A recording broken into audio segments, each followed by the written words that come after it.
m'appelle Michel, donc nous sommes à Taussat, sur le bassin d'Arcachon évidemment, et dans la villa Glen Tara. Donc c'est la chambre d'hôte que je tiens depuis 4 années.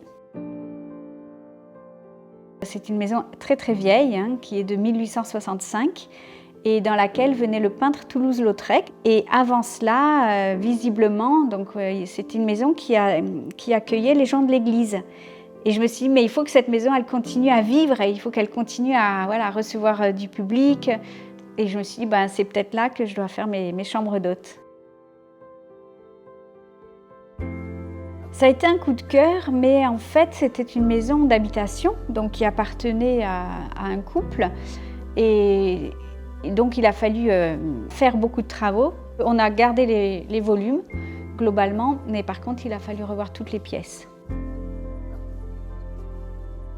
Alors la décoration, c'était difficile parce que quand on décore une maison, on fait en fonction de nos goûts à nous. Alors moi, j'ai fait des choses qui me ressemblent. C'est-à-dire, je me suis dit, peut-être que je me trompe, peut-être que ce ne sera pas bien, mais au moins je serai en accord avec moi-même. Je voulais que ce soit différent, mais pas extravagant. Donc j'ai beaucoup chiné, j'ai eu de la chance. En fait, j'ai trouvé des très belles choses en brocante, ou sur le Bon Coin, ou des choses qui m'ont été données aussi par une dame de Taussat qui déménageait. Et du coup, j'ai fait travailler une société d'Andernos pour le relooking des meubles. Donc le buffet, en fait, c'est un meuble de famille. C'est un 2 corps qui venait de Dinard, qui m'a été offert par mon oncle et qui était marron, donc traditionnel, comme les grands buffets normands ou bretons. Et du coup, je l'ai fait repeindre par une société d'Andernos, oui, par Couleur Grenier. Donc ils ont fait un travail extraordinaire.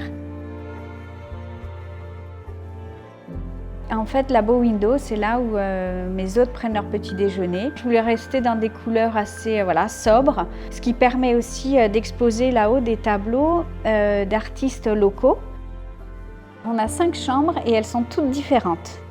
Parce que, encore une fois, je voulais avoir de la décoration pour moi, parce que quand je fais les chambres, je ne voulais pas que ce soit toujours les mêmes chambres. Et en plus, pour mes hôtes, parce que j'ai des clients très fidèles, alors ils voyagent aussi. Ils me disent, tiens Michel, la dernière fois on était dans cette chambre-là, la prochaine fois on voudrait être dans celle-ci. Et elles sont toutes différentes. Il y a une chambre qui s'appelle Toulouse-Lautrec, qui est d'ailleurs dans l'allée qui porte son nom aussi, l'allée Toulouse-Lautrec. Et voilà, on voulait quand même garder un petit peu de l'histoire.